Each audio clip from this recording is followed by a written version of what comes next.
Oh my god, it's Hotline League episode 44.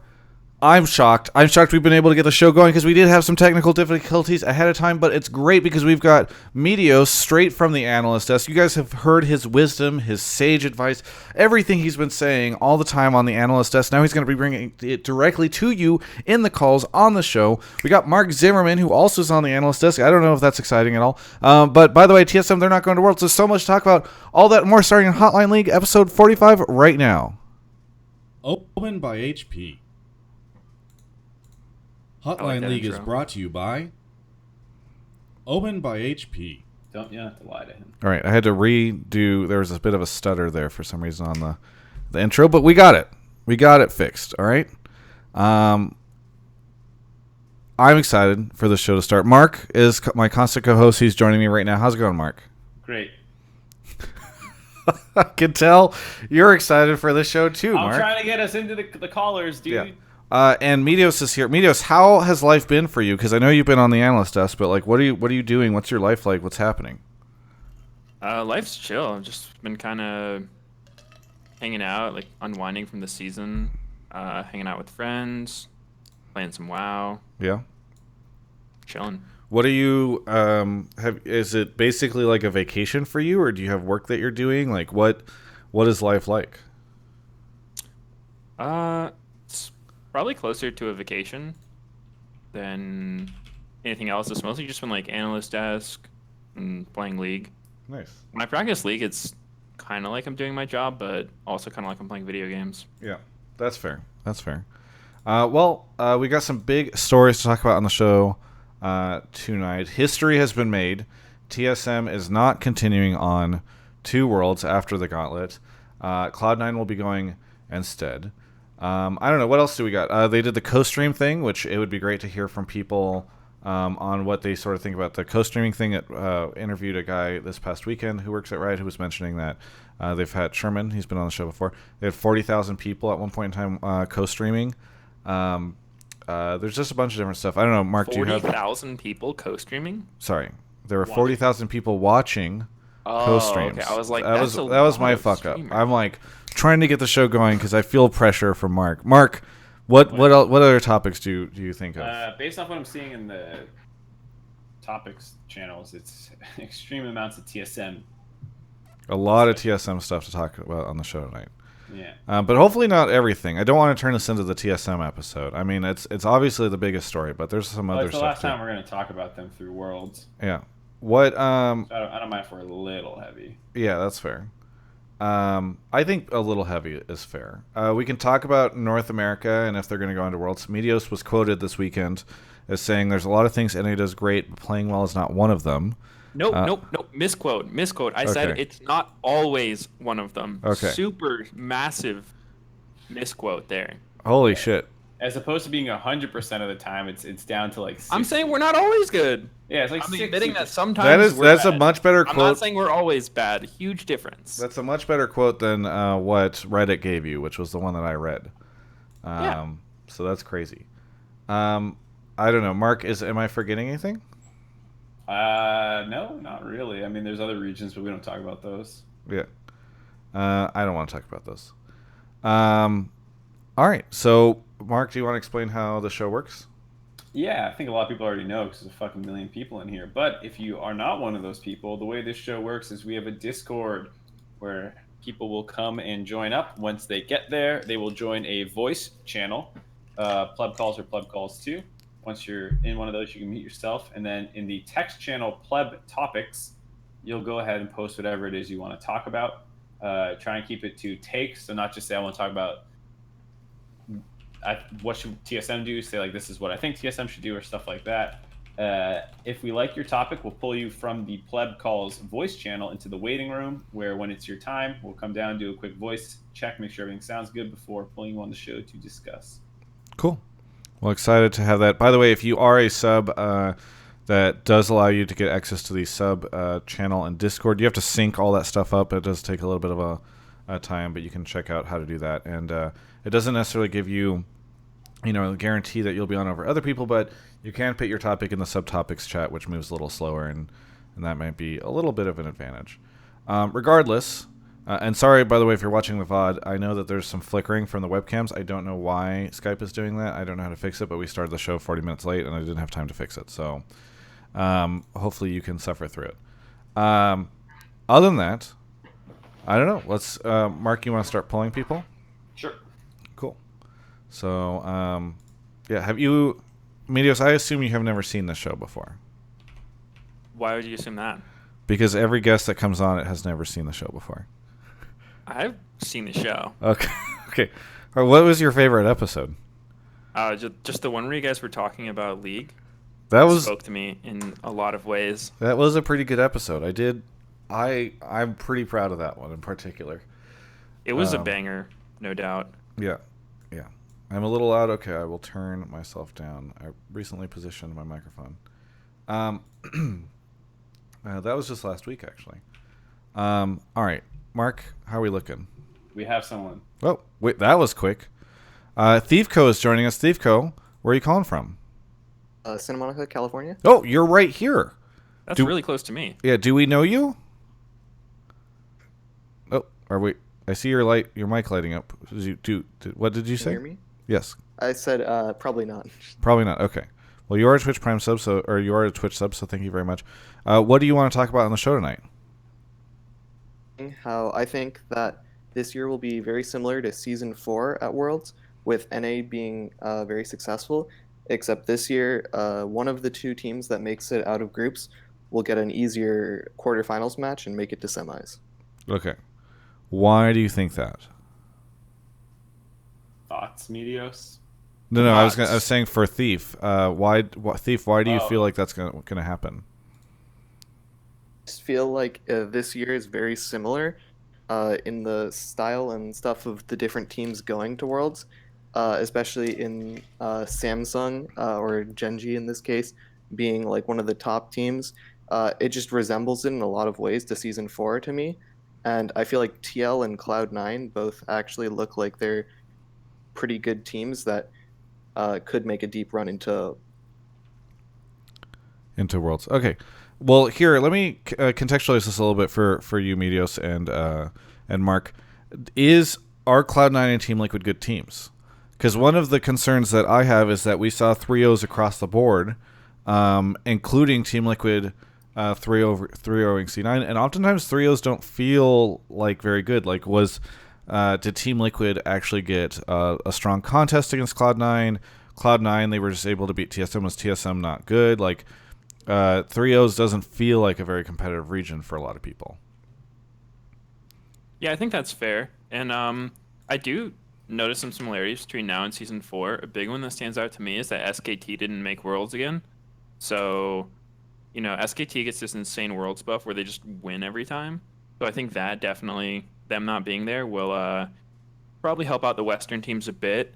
And, yeah, I mean, I could definitely see NA going farther than they have in the past this year, just because I feel that NA has been playing a lot more aggressively lately as a region, especially the top teams like Liquid and C9.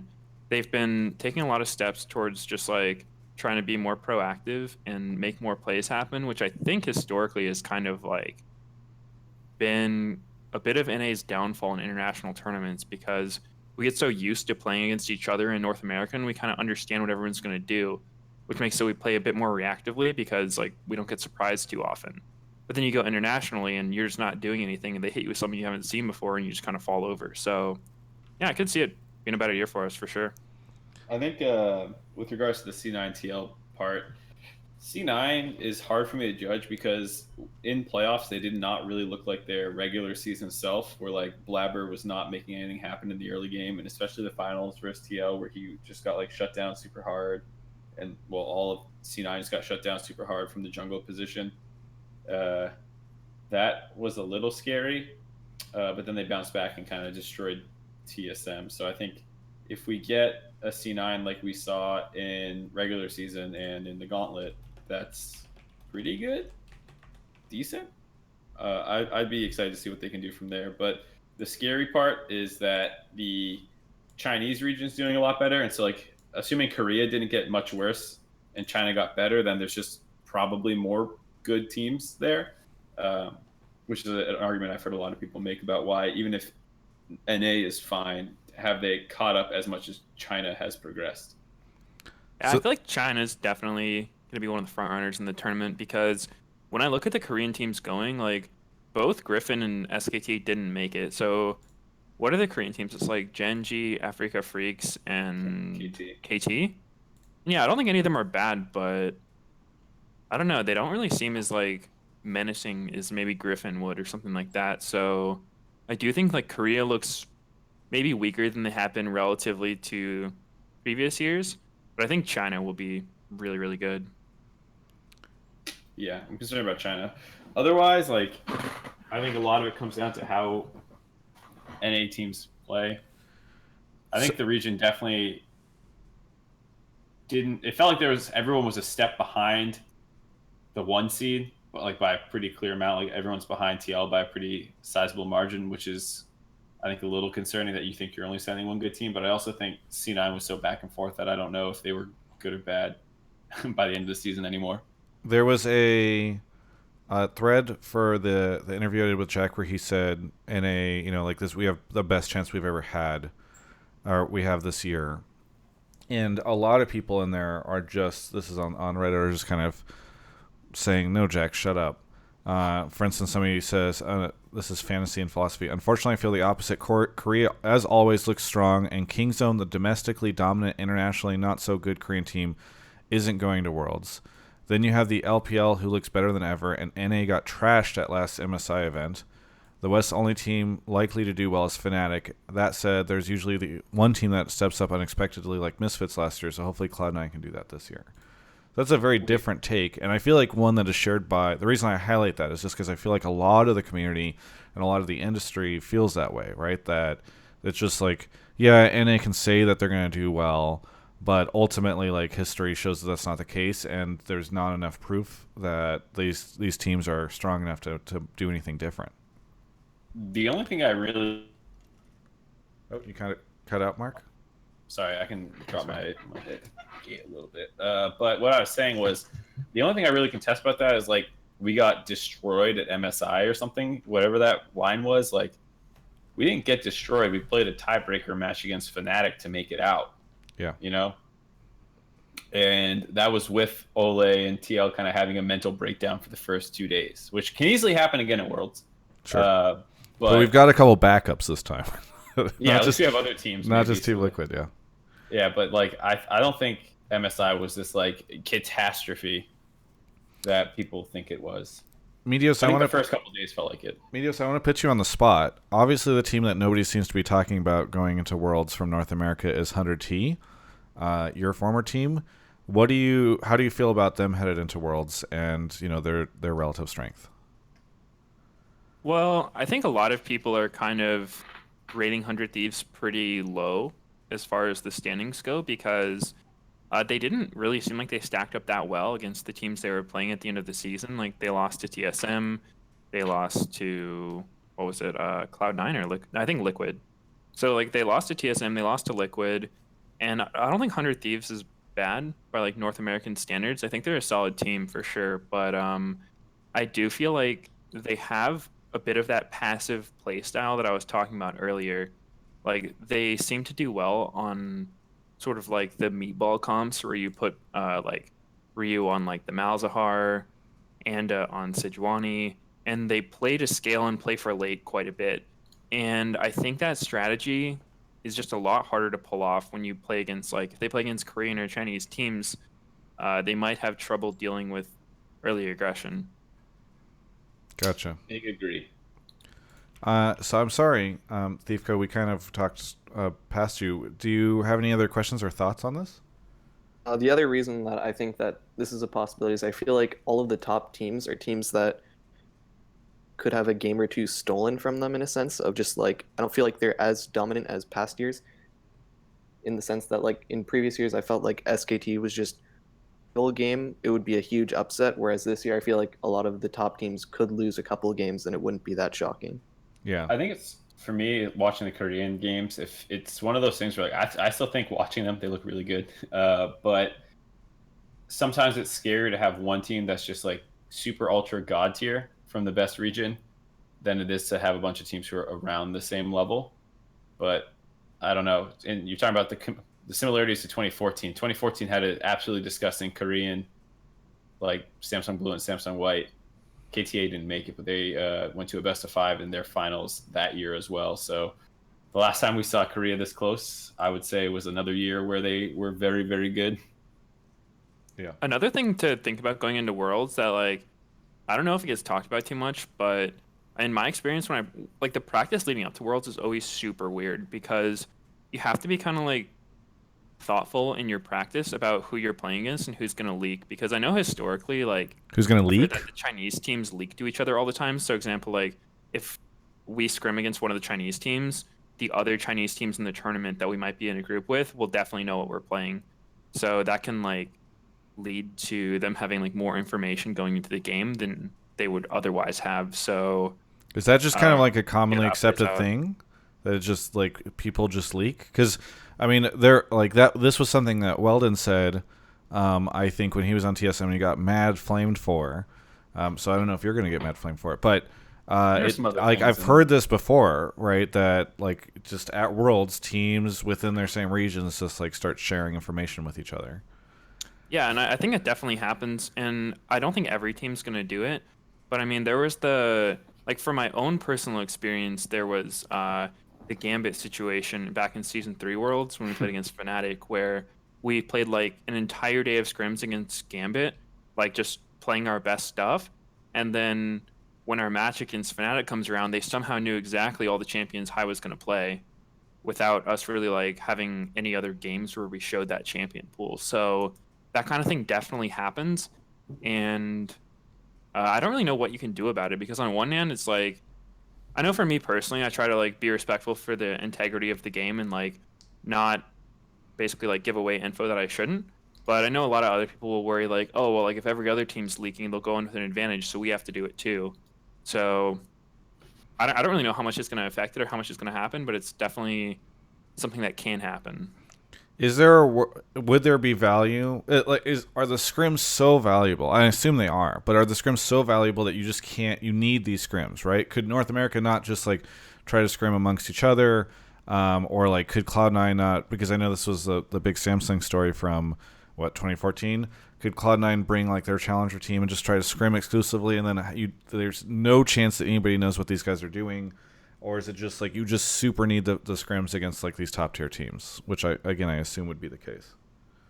Yeah, and it's definitely, I don't know if there's like one necessarily right answer in that case because pretty much no matter what you do, there's going to be potential risks of it, right? Like if you only bring your academy team and you practice against them, you're probably not exposing yourself to enough stuff because like you can watch a team play as much as you want, but until you actually play against them, you don't have that good of a feel for what they're going to do, like how they're going to react to certain situations. So I think it's still going to be beneficial to play against as many teams as you can, especially the best ones. But sometimes you just have to think about like how much do we want to hide here? Like as an example, when Cloud9 was playing against TSM and they pulled out the Hecarim top, like TSM had no idea that was coming. Even if they were like receiving information from other teams, Cloud9 like never played Hecarim in a scrim. So there's definitely some incentive to like hide things you're practicing, not show all your cards, but at the same time try to get good practice and not like be disrespectful toward the other team by like full sandbagging, that kind of thing. Yeah, gotcha. Hey, Thiefco, thank you so much for the question or the Thank you. Yeah, appreciate it. All right, moving on to the next one. Are we doing? We can do one more. Are we okay? We can definitely do one more before we go into our little break. But as Mark is pulling the next person, want to shout out to a bunch of people. Where are we? Wow, goes way back. Warwick Davis, Volptex Vinny, Nappy Bean, Hoeing Nets. They call me Beans. Danny Grimm sent 400 bits and said, "Thanks so much." I love Omen by HP subbed. Rockets are cool. Shy. SH953 sent 6 months. Arzath, Loop Choke. Flurry sent 1,500 bits. Sorry I used my Prime next month. You can have it. Keep up the good work. Thank you. That's very generous. Lickatoad1, Uberlawn Gnome for 7 months. Thanks to Omen by HP for getting the show started. Fred the Free gifted a sub to Danny Grimm. Danny Grimm, by the way, you can resub for $1. Mardux, or Mardu. Is it Mardu or Mardux? You can say Mardux. It's fine, whatever. Mardux. It's fine, whatever. Thank you for being a sub. Where are you calling from? I live in Texas, but I'm actually from Peru. Oh, from Peru. Nice. Whereabouts in Texas? You don't have to give a specific location, but, general would be nice. California is pretty big, so I'm pretty sure nobody's going to find me. Okay. Very good. Well, what do you want to talk about on the show tonight? Well, I need to say that, teams to promote young talent, like the way C9 is actually doing, get young talent, high skilled players, perhaps first on the academy team, and then kind of have a scrim against the main team in order to earn that macro kind of thing, like ideally what I would say it's like, all right, have your normal scrims with the main team and other teams, and then with your academy teams, what you would do something that really many teams doing on League of Legends, it's this thing called eights, where you actually just grab, like in this case, like 10 players, and kind of like swap them around, so you have like 2 on one team, 3 on the other team, Oh, you're saying so so really bleed your academy team and your main roster together.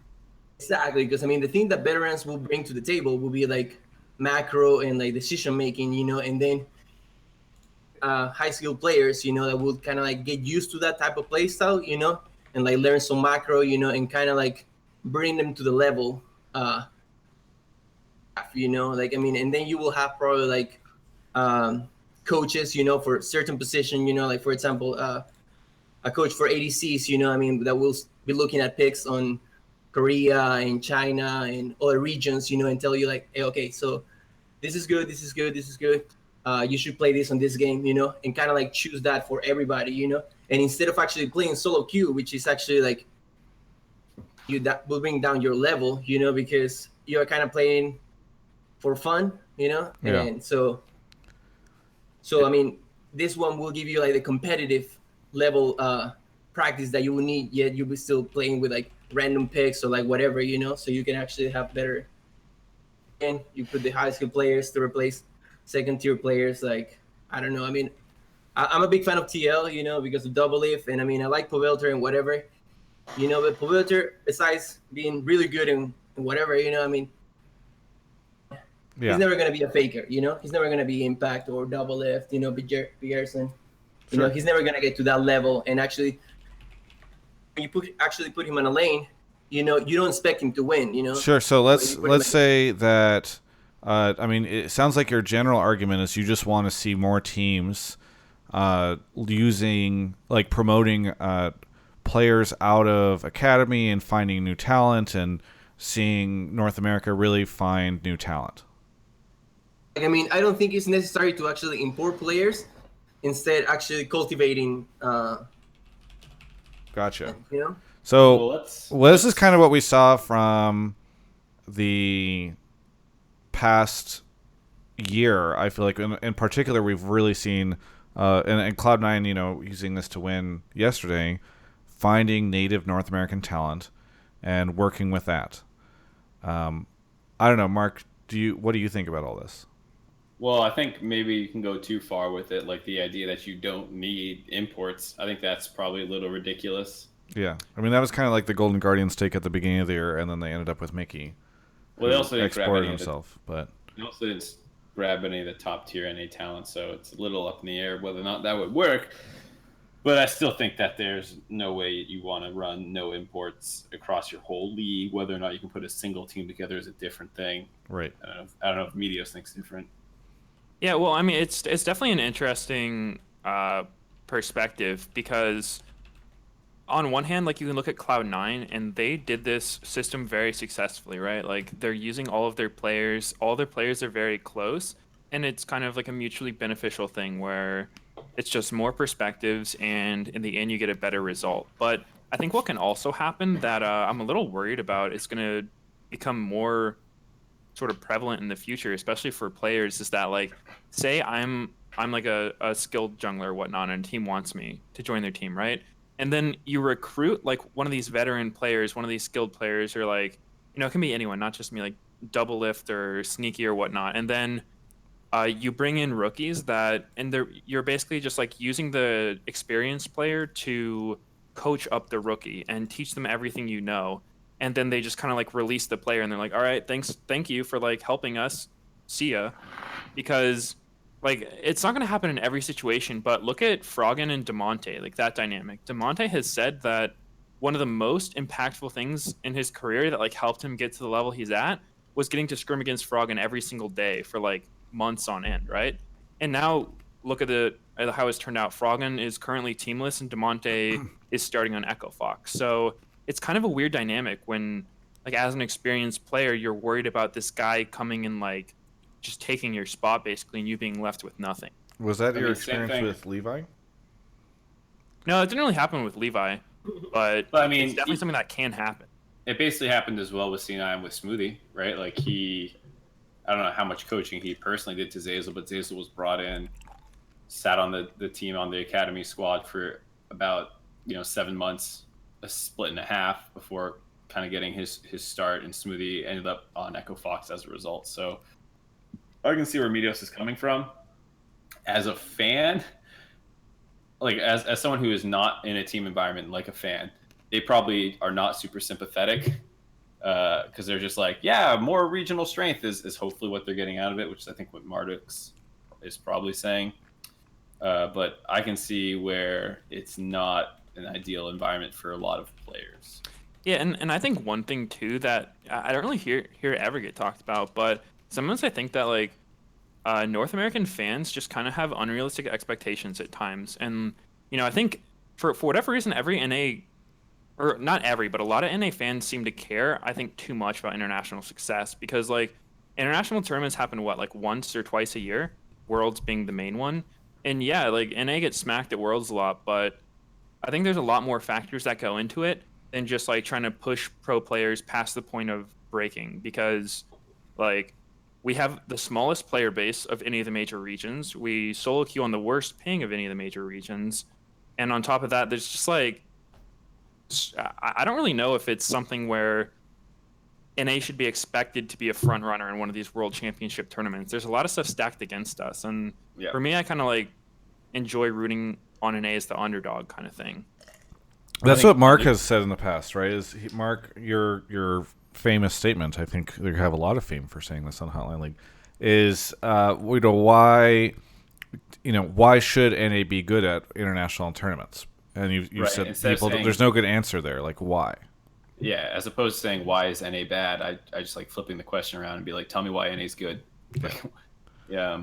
So getting back to the C9 point and just specifically investment in new players, I think it's actually huge. Like I can understand why pro players, not some pro players would be like, this is an uncomfortable situation, but orgs should 100% push for it, because I mean the success C9 has had, not just this split, but all time doing it.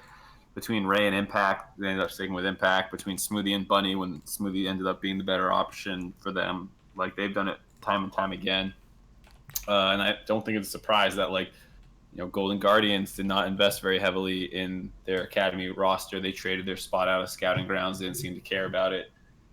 Also didn't sign any imports, and then they have they're the only team to ever go back-to-back last place. Yeah.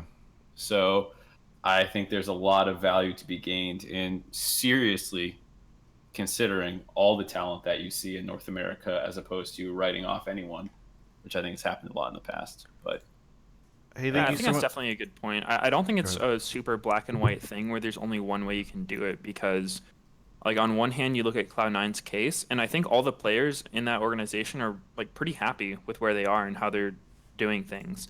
I think that it's not just sort of like the action of taking a team and integrating the LCS players with the academy players super closely. It's kind of like the intentions behind it, because like what if there's a player in that system that's just like withholding lots of stuff that they know while just trying to soak anything they can out of their counterpart, right? It's like it's not really a fair interaction at that point, but how do you judge that? Like how do you see the player's intentions and I guess make it run smoothly, because to me it just seems like there's a lot of risks that can happen with this system. Not to say it can't work, but I think it definitely kind of provides incentive that would break down team chemistry, especially with like the orgs pushing for it, even if it's uncomfortable for players. And for me, I feel that any team where the players are comfortable and they feel like a lot of connection with each other and there's a lot of camaraderie, those teams are always going to be the best. So I don't think it's a terrible system, but I think it's something you have to be kind of careful with.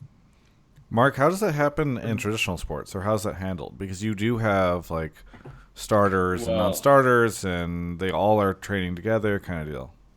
The biggest difference in traditional sports is that people get tired, and so you need subs. Like you literally, like even if you're LeBron James, like you're not playing 48 minutes of a basketball game. You're playing anywhere between 32 and 38, maybe 42 in the playoffs if you're a fucking amazing cardio player. But like you literally need subs, and so you literally need to practice together, and that player will always get playing time. And when you practice, you shuffle them too, you know?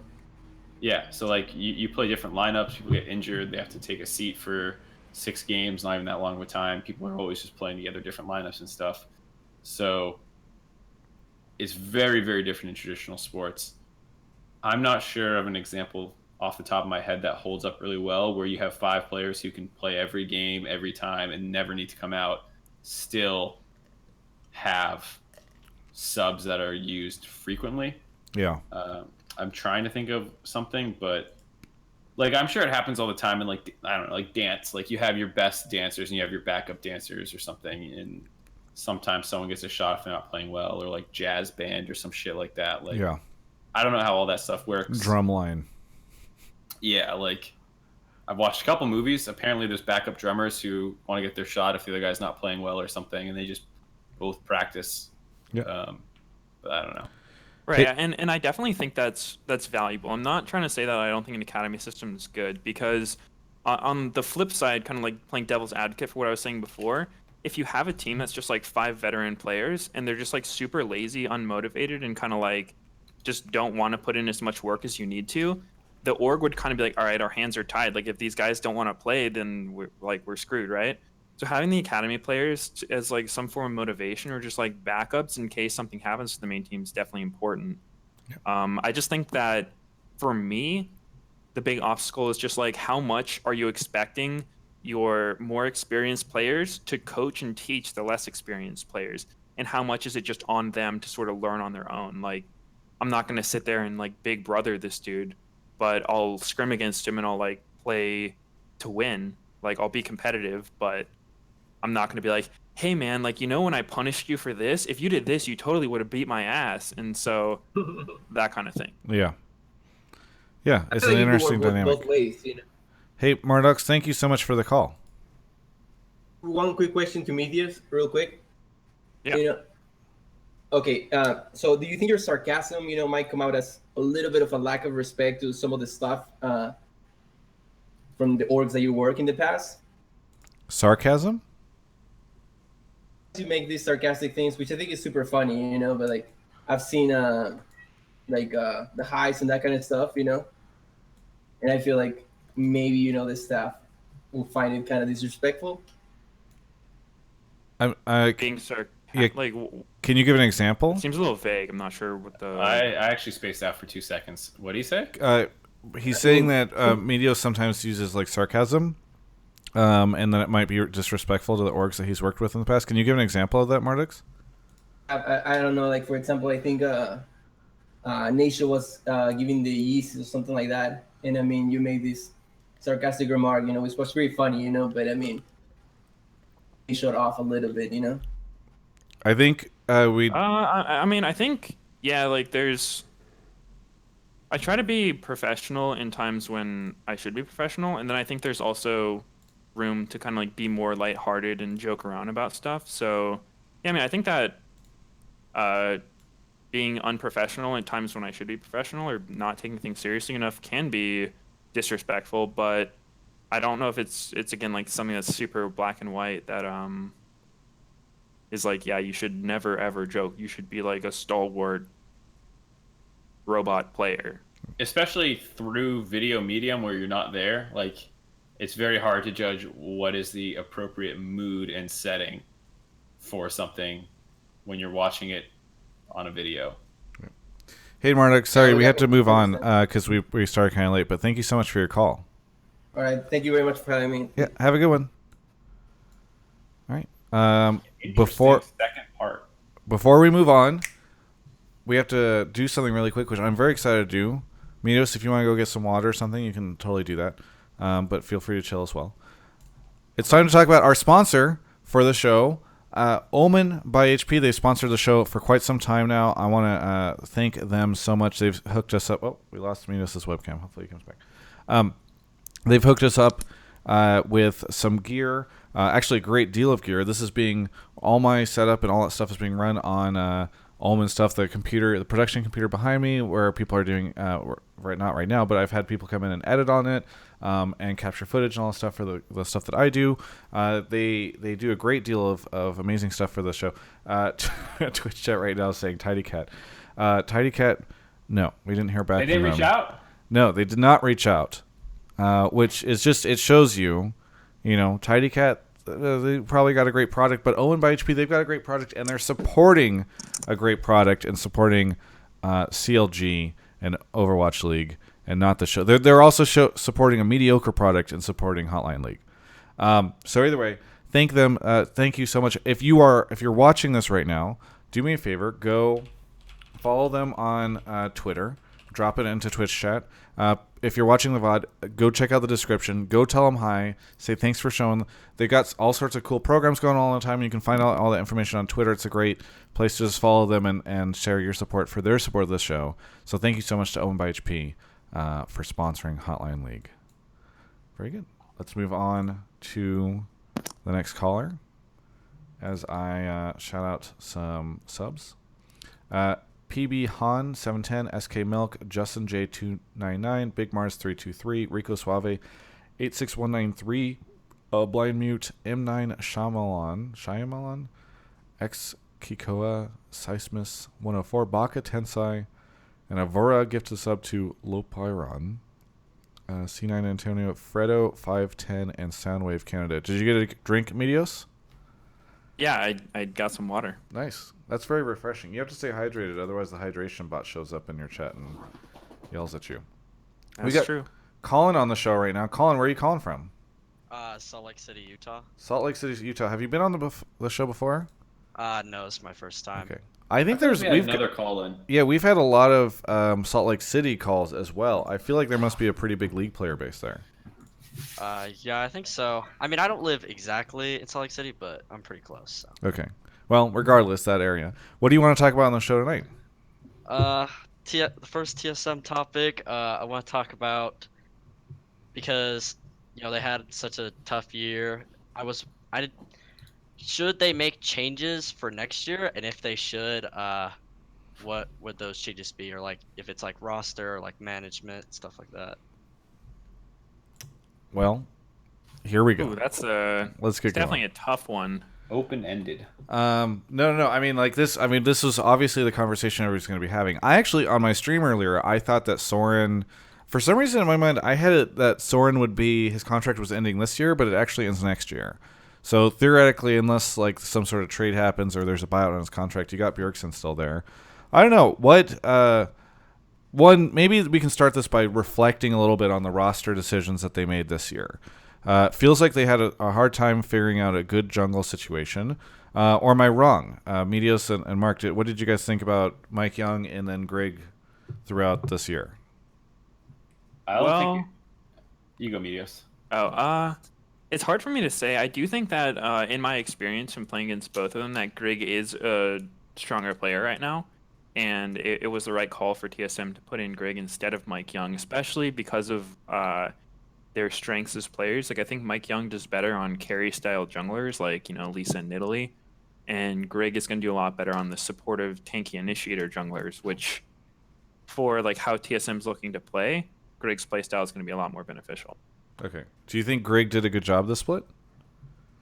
I think Greg did do a good job in the split. I think that the position he had to come into was extremely difficult, like insanely difficult. You're coming into a team of like the most established team in maybe like all of League of Legends, right? With the most brutal fan base at times, like it can be very hard. And then you're also coming in as the rookie to like, Sven and Mithy were like the best bot lane in Europe that came in here. You have Bjergsen, considered one of the best mid laners of all time. And so he's in a very difficult position, but I do think he actually played pretty well given the position that he found himself in. Yeah. Well, I'm going to say this. I don't think that they should keep the same roster because I feel like they had a year. They couldn't make it work. And I don't know why they couldn't make it work. Do you guys have any idea? Because that's the big question I think that everybody should be asking is like, what went wrong? Because they had all the right ingredients. A lot of people want to blame. Oh, we lost our webcam, Mark. A lot of people want to blame. Are you here? Okay. Yeah, I'm here. Wow, Skype is just awful tonight. I think Skype's awful all the time. It is, but for some reason tonight in particular. Hello? Dear God. All right. I think the question should be what went wrong and why and how do you, and then once you figure out what went wrong, you figure out how to solve it. Because it's not that Sven and Mithy weren't good, right? Like Sven and Mithy were good, or am I crazy here? I think they were good, but it seemed like they didn't really live up to the expectation that people had of them. Like they weren't just dominating lanes, crushing lanes, getting massive 2v2 advantages. They were actually kind of put on just like this kind of go even play style. I never really felt like they were trying to win. They were there for like, I know when I practiced against them, maybe it changed a bit in summer, but it was just like, okay, their bot lane is the Braum Ezreal players. You looked at their win rate and it was like 80% win rate on Braum Ezreal, 0% win rate on anything else. So I think that my take on TSM is just that because of all the pressure surrounding the team, it was kind of a hard environment. And I noticed that like when Weldon came in to give him that playoff buff, like people meme about it, but it's actually a super real thing. I think that Weldon was able to bring the team together and give him that like cohesion that they were missing, because when you're on a team like TSM, especially when you're like a player that's trying to make a name for yourself, you don't want to be the guy that's responsible for like losing your team games, right? But in turn, that can also kind of make you the guy who's not winning your team games either. I think that TSM just sort of like had this passive play style where none of their players were bad, but they weren't really extending themselves and taking enough risks to really like sort of like exert their pressure onto the other team. They just were sort of like this, yeah, we're going to scale well team. We're probably not going to do anything super stupid, but we're going to be like kind of indecisive and play slow. So I think that they definitely could make this same roster work, but I also wouldn't be surprised to see them try to shake things up. Here's a question for you guys. Because there's an alternate world here where Cloud9 beat Team Liquid. I had nothing to say. Sorry, Mark? Huh? Oh, I sound like I heard you talking. Yeah, well, that's because I was trying to talk. Okay, sorry. One real quick question here, though. There's a world here where Cloud9 beats Team Liquid. Does TSM then go to Worlds? We can assume that they did. They would have, right? Because they beat 100 Thieves in the third, fourth place. They probably would have beat them again. Would we be having this conversation if that happened? I think that as far as North American teams go, I think that TSM is stronger than 100 Thieves right now. And if Cloud9 won that finals match, I would have expected TSM to win through the gauntlet. Mark? Yeah, maybe.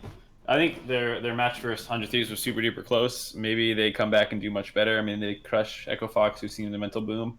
But I think the whole point of this roster was to go to Worlds and kind of do well at Worlds where their previous rosters had failed. You know, like that was the whole reason they did this.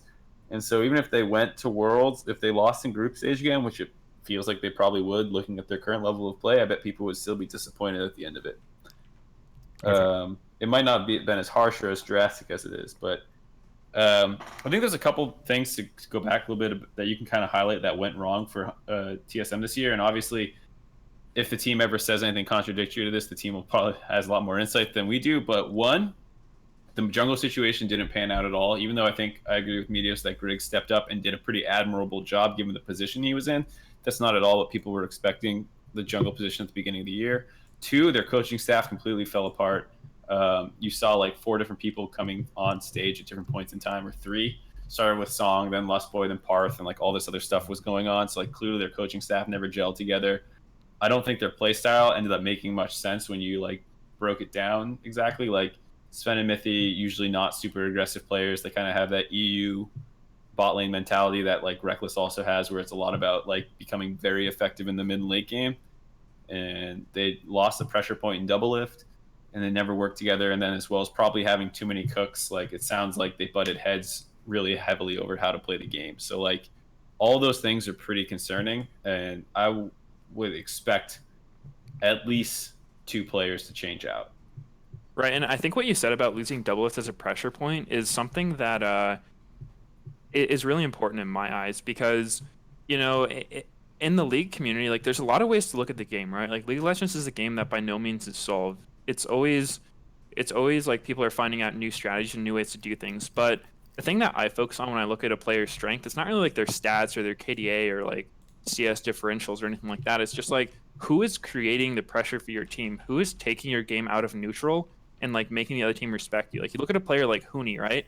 He receives a lot of shit, but every single person on the planet knows that when you play against Echo Fox, you have to think about what they're going to do top lane because like he's that kind of player. He has so much pressure. When you play against TL, it's the same way with Doublelift. You're like, okay, well, like if we leave their bot lane 2v2, they're probably going to be getting advantages, right? So like those pressure points and their aggressive players, I think they're just kind of missing right now. Do you, Colin? What do you think about any of this? Well, I would, from a TSM fan standpoint, I saw promise at the end of the year because I mean, going from 6th place, losing quarters to going to 3rd. I mean, that's not bad improvement. And again, like you guys said, like if C9 won that finals, pretty sure they go to Worlds. So I mean, I would be pretty upset if they just like change stuff about the roster. I do agree with the coaching thing where they had like Song and then they had the Lustboy and then they had 2 coaches and then they would switch the 2 coaches. It didn't feel like they really gelled that much, and so yeah, I would be kind of upset if they got rid of players. I see where you're coming from, but I wouldn't be surprised to see some of them change out. Like I think Greg, like we said, performed admirably, but I don't think that's who people. Since the whole goal is to be performing well at Worlds, I don't think Greg is that guy for them right now. So I wouldn't. He might change out, and then like I thought Hansu had a pretty underwhelming year all around. There was never a point where he was really even in discussion of top 3, when that's kind of what he was for a little while for TSM. So I think you maybe need to take a hard look at him. And then if you want to keep the bot lane, that's going to take up both your import slots. So I think even they can potentially be looked at. Like, I don't know. That's how I would think about it. But I don't know if Meteos and Travis think differently. Yeah. Yeah, I think that if I was TSM's coach, the biggest thing that I think they should probably try is just kind of like with what we were talking about earlier with Cloud9 is like trying out different things because as far as I know, aside from jungle, like they've never even attempted to use a sub or to like get new perspectives on things. And like Walt Bjergsen is like the staple point of TSM, and he's a great player. But I think that at least trying different, like bring in a mid laner, just like not necessarily play on stage, but just try scrims to like get new perspectives on things. Because when you get so used to doing things one way, you might not even like know that there are other ways you can try things. So I think that TSM could definitely benefit from just like trying out different team setups. I'm mostly looking at SKT. Like if you think about them, the way they brought in Pyrion, and someone who's like a sub on Phoenix 1 in North America is not a better mid laner than Faker, but he just had a fresh take on the game, and sometimes that can kind of like remotivate the team, get people to see things in different ways, maybe even give Faker additional perspective. So I think that that's something that TSM could benefit from a lot. I think now that you said that, the perfect person for me would probably be Huhi, because he feels like he is probably one of the people who approaches the mid lane the most different from Bjergsen. And he TSM Huhi would be a crazy world. I'm not saying like starter or you're benching Bjergsen for him, but like if you were talking about bringing perspective, I think Huhi plays the game so different from just a lot of mids in general, but also Bjergsen. And Go ahead. I think Huhi would be a really good choice for them. I mean, obviously we don't know what CLG is doing or if Huhi's even like looking for that kind of thing. Right. But yeah, like I saw a lot of Twitch chat comments being like, bench Bjerg, Bjerg's the problem and stuff. And I mean, that's just like kind of what TSM fans are gonna do. Like they just kind of enjoy the noise of things. But I do think there's something there as far as it's not that Bjergsen's the reason that TSM hasn't done well or that they're going to have more success with someone else. But I think just like for the sake of change and like freshening things up, it could definitely be beneficial. It's really interesting, by the way, because when I went to go interview the guys over at C9 yesterday, I talked to Zazal, but after the interview, and he was just saying that like TSM was just crushing it in scrims, and Jack was saying TSM is so good, it's a pity they're not going to Worlds. And so it's really interesting because this is again one of those times where like, yeah, obviously the strength of team is actually how they show up on stage, but it's crazy to hear that like throughout this whole year, people just kept saying like behind the scenes, TSM so good, TSM so good. It's just crazy that they could never bring it out on stage. Well, and that's why I think like you might not see a ton of changes, because if you remove like some of those pain points that we talked about, like if their coaching staff was just something that was more cohesive the whole year, and if the jungler that they picked at the start of the year actually worked out, maybe it's a totally different story. So I don't think you necessarily need sweeping changes, but let me ask you guys this question. I believe they're under a 2-year contract. I think we'd have to check. I'm not sure, but if check right now. If Mithy and Sven were both to go to Andy and say, "Hey, we want to go home," and Andy's like, "Look, I know you're under a 2-year contract, but we'll trade you. We'll figure something out." Everyone's through 2019, but Mike Young. So, what is TSM have a chance at looking like? I wonder a little bit if they have seeded their legacy in the roster changes last year, right? Because how easy is it going to be for them to for a long time? It was any player in the world would, or any player in North America at least, and in a lot of other regions, would drop everything they can to get to TSM. But the market is much more competitive now, right? Like people can look at a lot of different teams and think like, oh, maybe I can go play for them. The compensation has gone up. EU's going to go into franchising. Like, is there a world where like TSM struggles to climb out of the hole that they might have dug themselves for this year? I don't think so. I think it's obviously not great, but just looking at like the viewership on all the different docuseries, I mean, TSM Legends is still doing pretty good. So I think they still have a lot of clout in the community. I think there's no other team that would miss Worlds and then the next day have like 8 threads about their players on it. So I think there's still that like interest for a lot of people who are coming up in the scene. Like if you want to get your name out there, like TSM's the team to do it. I do think that the aura is gone of like you join TSM, you're instantly the best in North America though. One thing I've noticed too, that like you've talked about how like the players coming into TSM aren't like, they don't blow up as fast. And something that I noticed back in the day when a player would join one of the top teams like TSM or something, their social media numbers would skyrocket. Yeah. Like just boom. Who brought Biofrost brought this up? Yeah, like Greg's been playing the whole split with TSM and he has like 5K Twitter followers. So it definitely seems like they don't have that level of, I guess, prestige anymore where anyone who's on their team is considered just like an amazing player or something like that.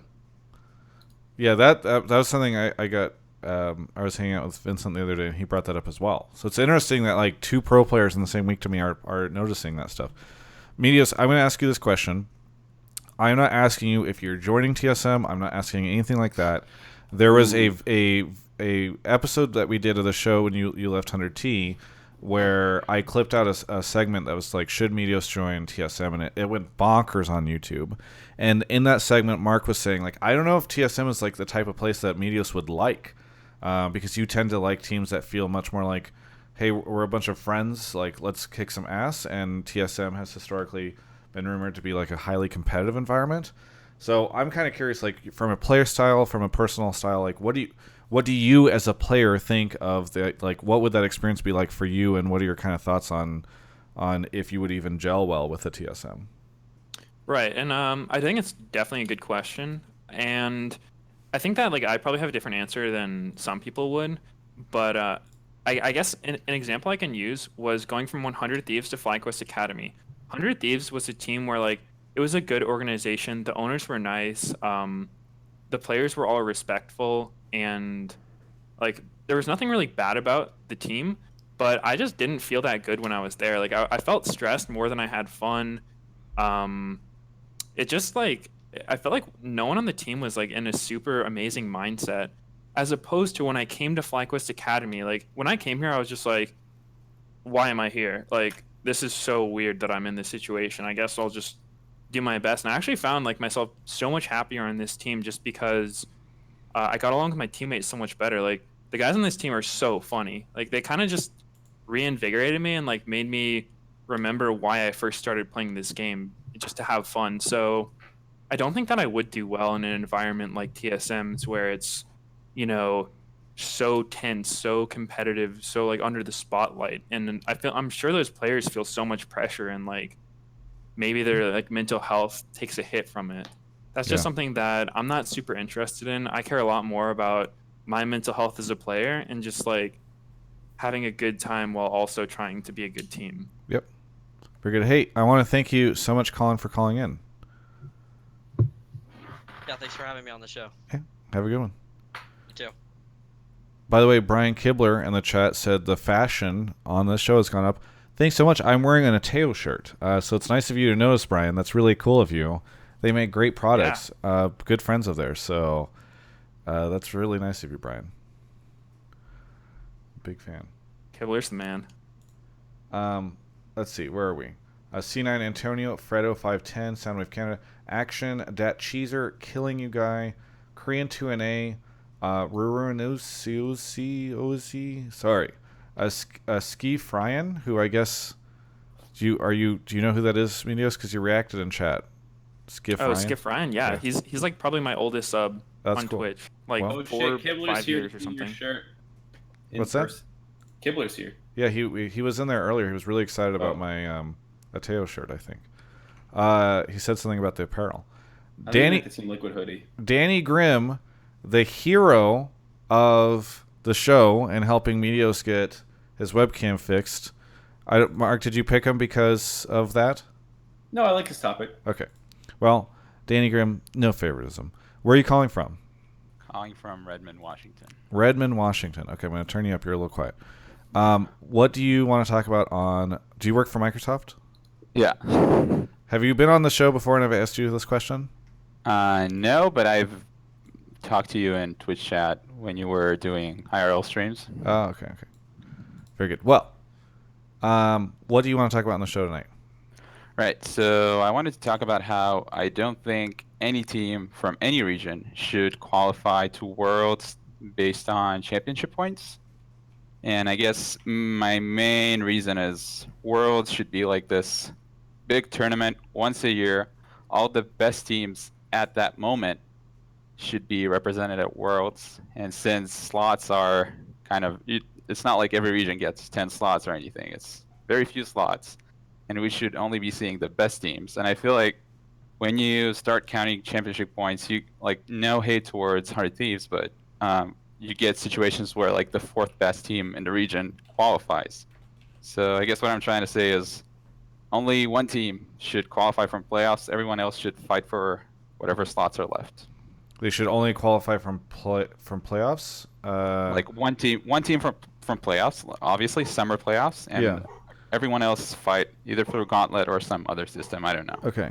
Yeah, so without getting into the specifics of the system, the main talking point is no one should qualify off points. Championship points. Okay. Yeah. So do you in this system, does spring split not matter? Yeah, I mean, I was thinking about it for a while because you want spring split to mean something, but I guess it should only help you with seeding in Gauntlet, which should be a big deal, assuming only one team qualifies through playoffs. So you want to get a better seed, so you don't have to fight, I guess, as hard. So Yeah. it should be something, or maybe like come up with a different system. But in the current system, I still think that only one team should qualify through playoffs. Everyone else shouldn't. Like championship points is just for seeding. Danny Grimm, do you have a favorite team?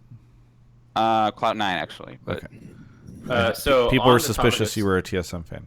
on the topic of spring not mattering, I think going to MSI is good, and I think seeding in the gauntlet is still good. Like, imagine if C9 had to show their Hecarim pick against Echo Fox, and TSM was above them in the gauntlet, and then they're like, oh shit, they're playing Hecarim into Aatrox. Better learn this fucking matchup so I don't have to do it on stage. I think that is an advantage. So I think, spring would still matter. Would it be as sexy as, like, I got second in spring and now I'm at Worlds? No, but is it better to have a team qualifying from points in spring is the question. Yeah, I definitely think it's an issue with no easy answer, because on one hand, nobody wants to see a team go to Worlds that's not actually like the best from their region, and circuit points can allow that to happen at times. Like, I think a lot of people were unhappy about the way 100 Thieves qualified, given their recent performance, and I think it happened 1 or 2 years ago with CLG as well, where they got in and not everyone was happy about it. Yeah, that was the MSI And so, year. yeah, I mean, I definitely agree that it's unfortunate when it happens, when like you can't see your favorite team that's playing well right now go to Worlds because of something like circuit points. So I think a different system could be good. The only thing you have to think about is how do you make Spring Split not useless, and that's the big question for everyone. Circuit points were designed as a way to kind of make Spring Split matter more, because you won't just have a team that's like, giving zero like care in the world to the spring split and then just try harding in summer and then getting in. So I wish Jat was here. Were you here when he was giving that He had like this presentation? Jat Is this on the analyst desk or what? No. This was in like the Castier green room. Okay. We were talking about the same topic, and Jat's like, I have a system I was thinking about, and then someone was jokingly like, there's a whiteboard there if you want to write it down, and then he just goes up on the whiteboard and he writes this huge thing. So if Jat was here... After we left on Sunday, he went and wrote it on a napkin and took a picture on his phone and sent it to me. Wait, do you have it? I shouldn't show it without talking with him, but yeah, Okay. he sent it. I mean, one of the things that we were discussing is basically making the gauntlet function more like a double elimination bracket in conjunction with the actual playoff bracket, so that like as you lose in playoffs, you get dropped into the gauntlet at different points, and people who have championship points, who then like in spring, if you didn't get seeded into the playoffs, you would then have it. So it was something like that. There were a lot of different ideas around it, and I think spring split matters a lot more than when championship points were initially introduced, because there was no MSI, if I remember, until 2015. Yeah, 2015 they got rid of They had All-Stars. All-Stars initially, where it was... Yeah. They just full team rebranded would All-Stars, go. essentially. Yeah, 2015 was All-Stars, and it sucked. And I think 2016 was the first MSI then. Yeah. So I forget exactly when it came around, but I think with MSI becoming a lot more prestigious of a tournament in the last 2 years, the need for like championship points to carry a lot of weight to make spring matter has decreased. Like, I think TL was very happy to like be rewarded with the chance to play at MSI for winning spring. So I still think spring would matter plenty. You should text Jet and tell him to call Yeah, into the show. actually, I remember parts of Jat's thing. Like, obviously, I don't remember the whole thing, but it was something like it was a double elimination gauntlet tournament thing.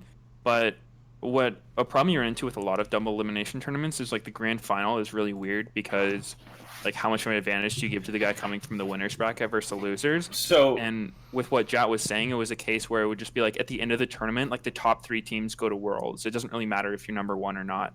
Right. So, that's exactly what he and I were talking about as well, where it's like I was saying that you want to run the gauntlet actually concurrent with the thing, so that way your finals weekend is actually your final weekend. It's not the gauntlet later, because it's really weird to have like, yes, at least for me, it's really weird to have this hype ass venue that is very important for the second place match, but then you come back and play a week at like this kind of dull venue. And even though TSM versus C9 to qualify for Worlds should have been super duper hype, it still feels hard to match the hype in the venue. So I was saying you want to combine the gauntlet and the playoffs together, so that way your final weekend is at a venue, and it's the 1-2 match, which is determining seeding for Worlds, and the 3rd, 4th place match, which is technically the end of the gauntlet run, which people have been dropping into as they've dropped out of playoffs. I am super on board with that because for a long time, have felt like Gauntlet is a very, very cool event, but weirdly placed. Like, you should cap off the entire summer split with the finals.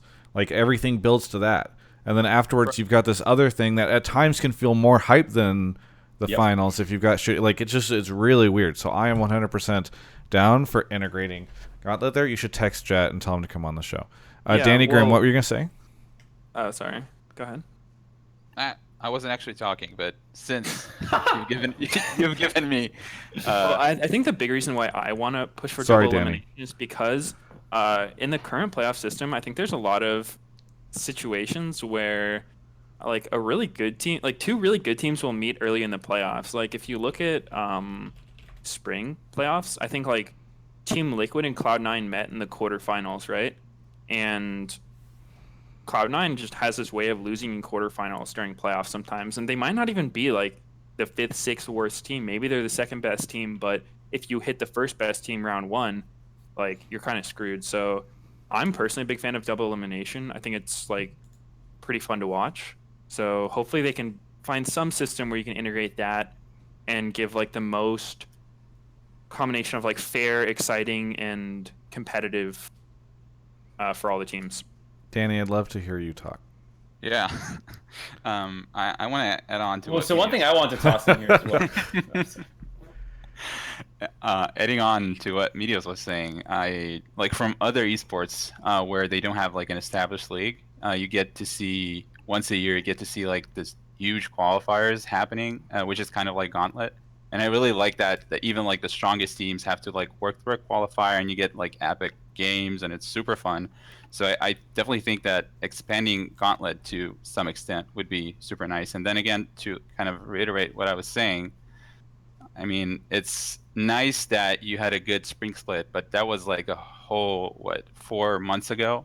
And if you're not the best, like if you're not the 1st, 2nd, or 3rd best team in the region, you shouldn't be representing that region at Worlds. And it's just like plain and simple, and at least in my opinion. Again, no hate towards anyone that qualified over points. That's not the point. The point is that you need to be the best for Worlds to be kind of the best tournament. And especially since there's no real way to say, like, even if you were 4th place in qualifying, you can't really say how much weaker you are than the 3rd place team. So there might be like a huge disparity, but since you did good in spring split, you still qualify, and that's like a very kind of bad scenario for the tournament.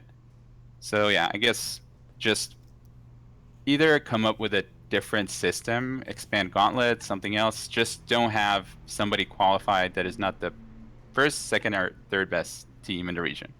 Yeah. Yeah, sounds good. Hey, Danny, thank you so much for calling in. Anything you want to add at the end here? No, thanks for having me. Thanks for fixing the issue earlier. Anytime. Yeah. Oh, anytime? Great, because I've got a lot of Skype issues, so I'm gonna hit you up all the time. No. All right, you can DM me. Fantastic. Cool. All right. He said he works at Microsoft, right? Yeah, I Do you realized think he works on Skype at Microsoft? I don't. He's not an official Microsoft representative. I don't want to get him in trouble. Who knows what he works on? He might do QA for Office 365. All right. Alex Shepard 99, thank you for the resub. Meteos Hotline is best hotline. Odavi subbed. Unit GG. Killing You Guy reset for 3 months. I'm in the market for a gaming keyboard. I think my next one may be one from Oma by HTTP. Thank you. Tiny Memoirs. C9 Eclipse. Robot Bear Shark subbed. R Farley Dude 97 subbed. RX Dealer 89. Adorkable Jerk. Shiny Froky reset for 7 months. Adobe Donkey. Alnut 138. And Bunzo TV, sorry. And Coco Cup 66, I think is how. All right, whatever. And we're all caught up on Twitch subs. It'd be a pity if I lost my movement. Friction is here. How's it going? Friction is here. I didn't even think about that. It's going pretty good. You're quiet. Can you move a little closer to your mic? I can. Is that better? Yeah, that's perfect. Where are you calling from? I am calling from Hamilton, Ontario, Canada. Nice. I've Canadian. actually been there. Our first. Wait, you've been there, Meteos? Yeah, I think you make masters there. Yeah, that's Did a fan meet there the like a university. couple years ago. Nice. That's Yeah, cool. University. Did you see Meteos there? No, I don't go to. I'm in the college Okay, in the city. gotcha. Well, hey, what do you want to talk about on the show? So my hot take is that after a year of franchising, it doesn't feel like LCS is any more competitive. Like there's no reason almost for me to watch like Golden Guardians play or sorry Meteos, but like FlyQuest play. Like if they're playing like someone like TL or C9, it just feels like they're just gonna stomp and there's no reason to tune in. Golden Guardians there's was no number reason. 1 at one point in time in the split, and FlyQuest up until the very end was pretty high. Well, they actually made playoffs. Yeah. Yeah, but that didn't go so well for them. They got stomped by 100 Thieves. That's true. Sorry, continue your thought. And yeah, it just feels like there's no like Golden Guardians. Yeah, they had their Heimer Fiddle strat going for a while, but then like come like the clutch time, it just seems like they can't turn it on, and it's the veteran like teams and orgs that are winning out again and again and again.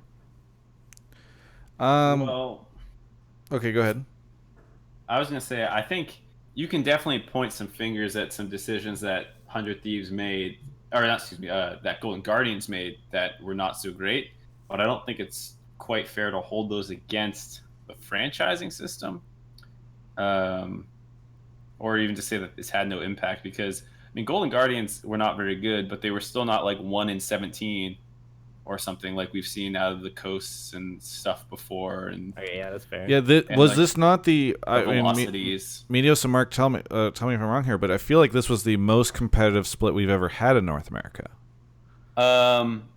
Yes and no. I think Envy with Lyra in spring, or maybe it was the summer.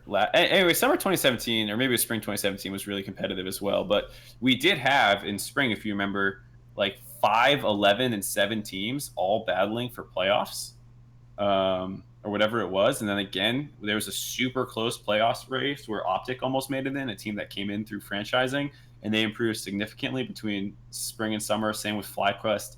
A lot of these teams that would struggle otherwise. 100 Thieves obviously came in and did very well, but they basically recruited a whole veteran roster. So I feel like I have a hard time saying that the league didn't get somewhat better, though I do think Golden Guardians was disappointing. So is the main concern that there's no more relegation? Like, do you feel that these teams shouldn't be able to keep their spot given their performance, or like what is the concern you have with franchising? That, really. It's just I have no like there's no reason for me to really be invested. I feel like in Golden Guardians or like the lower teams, because it's like at their current level of play, they're not going to Worlds. They're not going to playoffs. Like it's hard to be a fan of that team when they don't seem to be very competitive. Do you feel like you need to, though? I would agree that Golden Guardians hasn't done that great of a job so far, but like Mark was touching on, I think viewing that as a failure of the franchising system as a whole is kind of hard for me to agree with, because there have been teams like 100 Thieves that came in and like have done so well, and some of those older teams that were always front runners like CLG now have fallen kind of to the bottom of the pack. So in my mind, franchising has, I mean, I'm not necessarily going to like defend or criticize franchising, because I think there are some good and bad parts of it, but I don't know if it's like entirely related to the state of the league or like how much you're going to care about certain matches, because I think that LCS has always kind of had like top teams and bottom teams. That's just kind of the nature of it. If there's 10 teams that's all playing against each other, every match is one winner, one loser, and there are going to be teams that are better than other ones. Yeah. I think I think you're operating off of the assumption that franchising should make you care about all the teams. I don't think it should.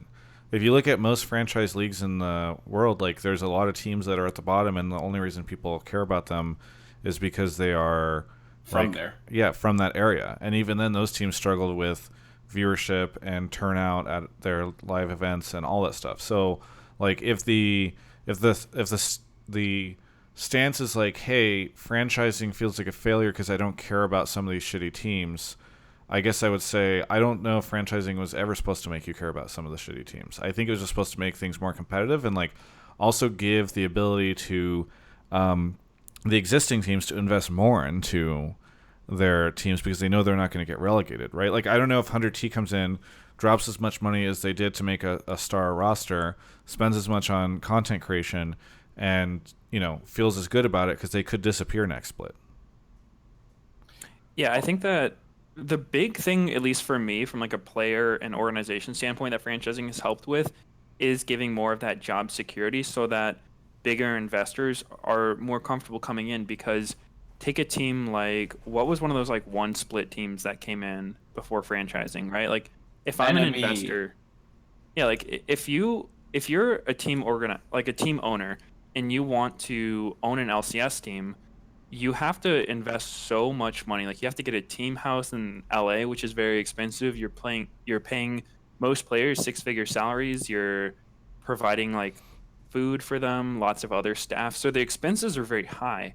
And if there's just like a chance that your team is gone next split based on performance, which is pretty much outside of the owner's control a lot of the time, it's going to discourage you from wanting to get invested and just losing all your money. So I do think that franchising has helped in that aspect. Yeah, I mean, like a lot of people have said, there's always winners and losers, but I do think this season, and I don't think, once again, it's not fair to, much like it's not fair to attribute some of the worst parts of the season to franchise. I don't think it's fair to attribute the best parts either. But like, hey, TSM didn't make Worlds. That's fucking crazy. Would that have happened in a non-franchise system?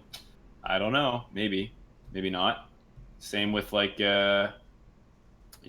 CLG tanking, like Meteos was saying. Like I think this has seen a ton of crazy stuff happen over the course of this split, and I don't think it's all due to franchising, of course, but I think there were a lot of really interesting storylines this year, and I don't think franchising hurt that in any way. Yeah. Hey, Friction, any other thoughts? Yeah, I think failure was maybe an over exaggeration on my part. Yeah, that's fine. Yeah, No, it's still a good point you brought up, though. Yeah. I think it is a good point, and I think we will be doing this more on later episodes of Hotline League throughout the year, probably after Worlds as well, reflecting on what was good and what was bad about franchising, what was the value that we gained, and where has it failed us. And if you would like to see more competition and teams that seem a little bit more impressive than what you saw at Golden Guardians, I think that's a fair point. So yeah, I guess like the too lazy didn't read of it is just like, I felt like Riot and the LCS like hyped it up as like it was gonna inject all this like money and like interest in the league, and like some of the teams just didn't seem to like put out the content. Like I don't think I ever saw anything like Squad from Golden Guardians or Optic or any of those teams. Or Optic Clutch. did do one, by the way. They had their own show. I also don't know if every team needs to be doing a squad. Hopefully a lot of different teams do get a little things. oversaturated when like every single team wants to be like the TSM game cribs of season 2. Yeah. Do you want to watch? You only have so many hours in a day. You can't watch all that stuff. Yeah. Do you want to watch a Golden Guardian squad? I don't. Yeah, no, but like, to his point, they can be doing something better. Sure. Like they didn't. Yeah, that's all I'm trying to say. Yep. Yeah. Oh, Agreed. I definitely agree that a lot of these orgs, especially the newer ones, like we've mentioned, 100 Thieves did a pretty good job. I would say that of the other new ones that came in, like Optic, Clutch, and Golden Guardians, they didn't do as well as they could have. But I would give them the benefit of the doubt that I didn't hear tons of negative things about those orgs from within. Like a lot of the players seems like it made it seem like the orgs are at least trying, and I think that a lot of it can just be summed up by inexperience because look at TSM and Cloud9. They've been doing this since the inception of the league, even before that. So they've got a lot more experience. They know how to do it a lot better. So I think just naturally these new teams coming in just haven't been in the space that long, and they're going to need some time to like sort everything out. To be honest, I don't want to watch a CLG squad either. I say that knowing Nick Allen is in the Twitch chat. I just saw him pop by. I want to watch a Travis Gafford squad. Well, there's a couple showering? things up on. If you should go check out my vlogs, Meteos. Okay. There's one where I wake up shirtless next to a body pillow. It's a lot racier. Ooh. There's a lot more content going on there than there are on any of these team docs. You see some real shit. Hey, Fixation, thank you so much for the call. No problem. Have a good night, guys. Yeah, have a good one. It's All right. friction. You We've lost got your one mind. more coming in. Any second, we should be seeing somebody. By the way, thank you to Yamita God, Donican fucking Johns, Every Laner's Dream, Mr. Kramer, and Ine for the subs. Just now, we've surpassed my highest ever sub point thing. NRJ, welcome to the show. I'm just gonna call you NRJ because I don't want to read those numbers off. Is that okay?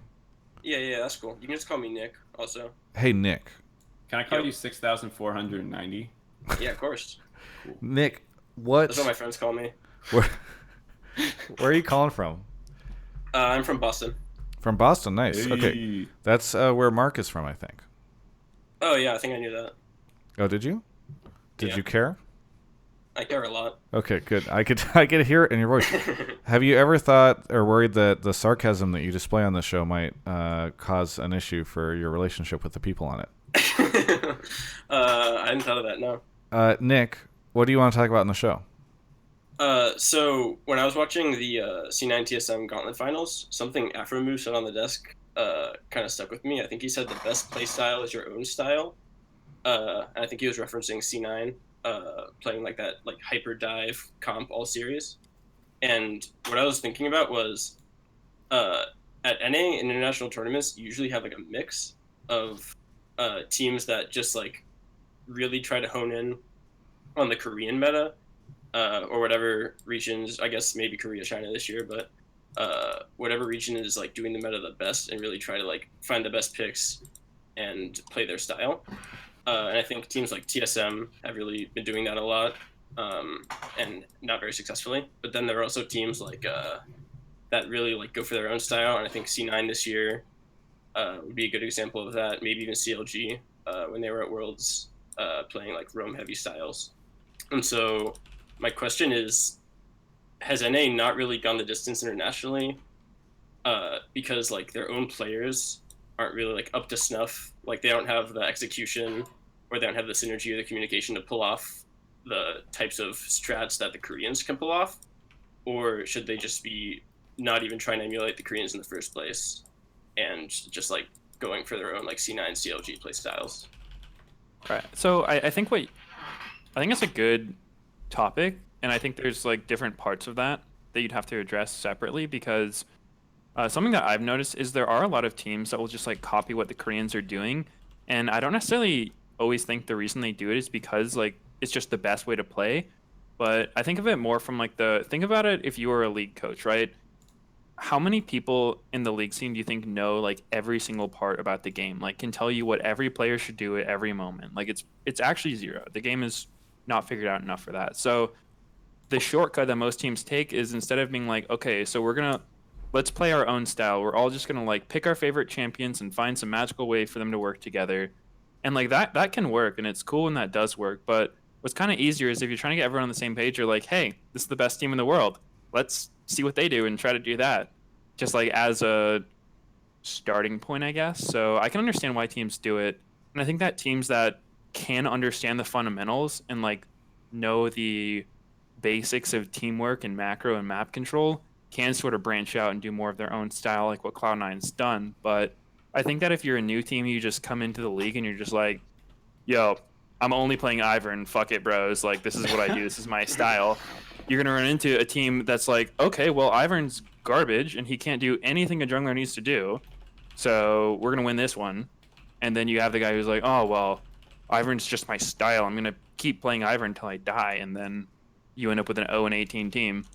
I think the other thing that you've often talked a lot about, Meteos, is that a lot of players don't really like to admit their own strengths and weaknesses necessarily. Like, I can't play that, or I am a tank player. You know, like there's such a negative stigma to being like, yep, I'm the fucking tank player, bro. And like, Impact is someone who feels like he's kind of accepted that that's mostly who he is. And he does branch out and play other stuff. He'll play a GP, he'll play other stuff. But like, I know maybe you want to give this spiel, Meteos, but just like, that's another thing I think is like everyone thinks that they can play everything. So whenever they see something pop up elsewhere in the world, they're like, oh, I can do that. Yeah, and it's definitely something that I think we did talk about that during the desk, like off air or something, but I don't know if it's not always going to be like a pride thing, like players just like never wanting to admit their weaknesses. I think it's more the case that like people don't actually know their weaknesses. Like a lot of people will kind of be like, "Hey, I'm a pro player." Like aren't pro players supposed to be good at everything? And so you ask someone if it's like, "Hey, like can you play this champion?" They'll be like, "Yeah, like I have played this champion before. I have gone through the laning phase with him and I didn't single-handedly lose my team the game. So, yeah, I can play it."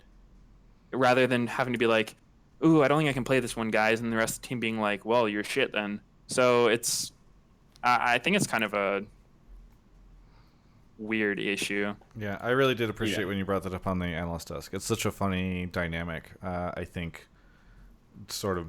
Yeah. handling this Oh, yeah. stuff. Someone said double of Vlad, and I think that's a great example because like when AD carries had to play other things, dude. Like, look at what AD carries have done for the entirety of their existence. They've only honed the skill set of like orb walking and like auto attacking, right? And I'm not saying that's easy or that they're not good or anything, but when you have to go from that to playing mages, I think a lot of people just don't realize how hard that is or like the actual different skills that go into that. I think it's more just like a lack of understanding more so than inability to admit like weakness or whatnot. Right. And I definitely think as well, it is hard to innovate. Like it is actually hard to find something that works really well and then that your team can play around correctly and all that stuff. Like, Well, especially with the hacker- patching schedule, by the way. Like, yeah, especially with patches coming out all the time. The Hecarim thing was you heard like a late last second adaptation that C9 made, and it did work pretty well with their team, but it wasn't like this. It didn't seem like it was this grand master strategy that they completely figured out. And to your point about looking forward to Worlds, NRJ, I do hope that we see a lot more of NA finding things that they think works for them. But I just hope the community's reaction to that is not what the fuck is NA doing, because what I always see on Reddit and what I always see come out of the community, especially you fucking people watching right now, is you'll look at whatever happens and blame the draft. If it's too similar to the Koreans, we're just copying them. If it's too different, why don't we play the meta? Just let the teams do what they think is working. Yeah, I think that in general, people from the outside just aren't really going to understand what's going on because, I mean, you can't. You don't have enough information to work with. So I definitely think that if you take what the community says too seriously, you're not really going to get anywhere because it's like, no matter what you do, there's an angle to say it's wrong, right? Yep. So AC0S. Oh, sorry, go ahead. I mean, I think that teams do try to like play their own style and play toward their strengths, but at the same time, it's hard to balance it. It's like, at what point do you say, okay, this meta champion's just too strong, you can't beat it, you just have to play it? That's the only like response to it, is just take it away from the other team. Then at that point, is it like, is that not you playing your style if you've just determined that's the best thing to do to try to win? So I think it's a pretty complicated issue that doesn't have a super simple solution. AC0S in the chat says, Travis, could you reference 2016 CLG at MSI on this topic? They were an NA team that developed their own style and went pretty far. Maybe this is what NA teams have to do. I'm actually kind of curious. Here's a question for you. If you guys are, like you're running the 100 Thieves stuff as they're headed into Worlds, like, is that a team that should look to actually try to innovate a ton and like maybe like catch people off guard because maybe they aren't at a point right now where they can just go head to head with like standard picks? They should try the kind of crazy shit. Well, backpacking a little bit to the CLG and MSI thing, it wasn't just that they had their own play style. They pretty much had a better play style. They were playing range supports when no one else would. So not only were they playing a very aggressive roam style, they were playing with a lot more priority than the Korean teams at the time were, and a lot of the rest of the world who were playing melee supports. They also had the Aurelion Soul thing, though. That was pretty unique. That was still during the meta where there was lots of lane swaps, wasn't it? No, 2016 they were dead. Oh, they were gone then? All right, never mind. Yeah. So, like, I agree, like, yeah, they had the Aurelion Soul thing, but what you saw the Korean teams copy from them over the course of the tournament was not the Aurelion Soul necessarily, though that was still being played elsewhere. Like, Fly was playing that in Korea at that time. Like, other people were playing Aurelion Soul, but they were playing almost exclusively range supports. So like that was a much bigger thing, actually, I think. And that was not just like having our own style. That was having a style that the rest of the team got exposed, the rest of the world got exposed to. It was like, oh shit, that's a better style. Yeah. So just on that point, and for 100 Thieves, I don't know what the fuck you do. You're gonna have to scrim a lot, and hopefully you go up against some good teams. You see if your style's working all right for you or not, and then maybe you really do have to change things up. Yeah, one thing that I would say about it is like for 100 Thieves, I think that you just have to play to your own player's strengths, and sometimes your own player's strengths will be the meta, right? Like I think Anda is gonna do better on like Sejuani, Poppy, and stuff than he would at maybe playing like Graves or some hyper carry. And it's not only just the single player's aptitude on that champion. Like maybe Anda is a fantastic Graves player, but if 100 Thieves, like the rest of their players, say you play on a team that has like all high income players, right? Like a player who will do very well if he's the richest guy in the game, but he doesn't really know how to operate if he's not the richest guy in the game. There's a lot of players like that. So maybe if you're a Graves player, it's not really a good fit to try to play Graves with a team like that.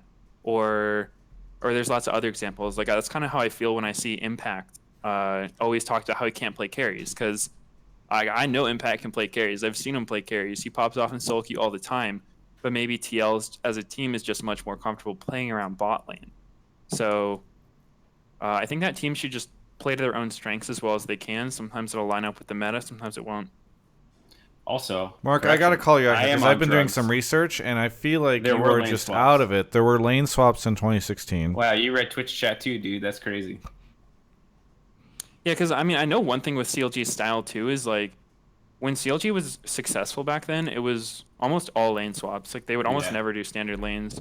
There's one point where their win rate in standard lanes versus lane swaps was very, very different, you know? So it's definitely, I think there's a lot of times a lot of things that factor into what's going on, but it's easier for people to understand it as like, oh, this one thing is everything. Hey, I want to ask our good friend Nick if he has anything else you'd want to add to this. I thought the point you had about 100 Thieves, about how they might want to innovate, was very interesting because when I think about last year's Worlds, two of the teams where expectations weren't very high were Cloud9 and Misfits. Especially for Misfits, they were drawn into like the dream group for TSM, and they made it out, and then they took 2 games against SKT by playing stuff like Leona bot. And I think they picked Hansan with some like weird ADC picks. I might be remembering wrong, but I think they picked Draven or something. But I think that might be a way that I think it was Triss Leona with double fervor. That was like yeah, it was Leona. So fervor. innovative really there because weird. it was during the Ardent Sensor meta. Yeah, and they like took 2 games and they were supposed to get 3-0'd, but I think that might be a way that teams like 100 Thieves or maybe even G2, who's the 3rd seed from Europe, I think, can overperform. Yeah, something that the way that I've always looked at the game is I think that generally you're going to do better if you're playing on comfort, meaning like if say there's the other team picks a champion where if you go on like probuilds.com, like I feel like you see people do this, or not pro builds, but like one of those op.gg or lolalytics where it's like you can find the counter matchup, right? Maybe your most comfortable, strongest champion right now isn't the textbook hardest counter pick to him, but if you can play that champion so much better than you could play the better counter, I think you should just play what you're more comfortable with. I think it makes a lot more sense. Yeah. Hey, thanks so much for calling in, Nick. Yeah, thanks for having me. Yeah, really appreciate it. Have a good one. Sorry, everyone, that we had a bit of a shorter show today. We started a little bit late, but we had some good questions. Thank you so much, Meteos, for coming on the show. Mark, do you have anything here at the end? No, thank you guys for coming out. Apologies again. But That's my bad. Sorry, guys. No, it's fine. Don't worry. It was still a very fun show. We still hit our highest viewership without a host. We didn't get hosted, right? We didn't get hosted. I think we had higher viewership when Peter was on, but I don't. That hardly counts. I don't. But I thought he hosted before or something. He did host us one time, and we got higher viewership when he hosted us. But when he was on with Kelby, that show just went bonkers. I think I got like 5K or something. Whatever. But it doesn't matter because Meteos brought the flame, the fire, the spirit. Mark, anything you want to? You brought Brian Kibler. Really, Your that's what I'm excited about. Your webcam dropped out again, Mark. That's good. Okay. Do you have anything that you want to say here? Any plugs? Anything at the end, Mark? Nope. Nope. You're working on nothing? What are you doing for the next 3 weeks? Probably hanging out a lot. A lot of Azeroth. There's going to be a lot of the wounds. Meteos? Anything that you want to shout out? When are you going to stream? People have been asking that in Twitch chat. Oh, yeah, that's a good question. It's something I've been asking myself, too. It's definitely something I want to get back to, but I'm just making sure I have a good setup for it. Well, you have a webcam now, by the way. Huh? You have a webcam now. So that wasn't the biggest one. issue. It's more the internet. I think I'll lag really hard if I try streaming from here. So okay. I do want to get back to streaming. Sorry for all the people who've been wanting this stream that haven't been able to get it, but it's something that definitely putting effort towards. So probably within next couple of weeks I'll start it up again. Yeah. Well, anything else you want to throw out there for people? Anything you got going on? No, I mean, just thanks for tuning into the show, and again, sorry to Travis, Mark, and all the audience for the webcam problems. I should have been more prepared. Well, I want to thank all the people who said I'm going to stick around on stream for a second after the show is done. But I also just want to say that I've opened up a new way for people to support me. If you are Horde or Alliance on Tichondrius, I will take your gold. So it's there's Patreon options. We really want to open up a lot of different opportunities for everybody. So, but anyway, thank you so much to Mark and Meteos for coming on the show. I feel like there's something I should be promoting, and I can't think of what it is. There's going to be a quiet couple of weeks. Worlds. Are you doing the group draw show? No, I don't think so. Meteos, are you doing anything for Worlds? I would like to if I'm invited, but I haven't heard anything yet. Usually, when I show up on the desk, I get a text the morning or the night before, and they're like, "Hey, are you doing anything tomorrow?" I'll definitely. I'm interested in it if there's an opportunity, but maybe they already have stuff planned.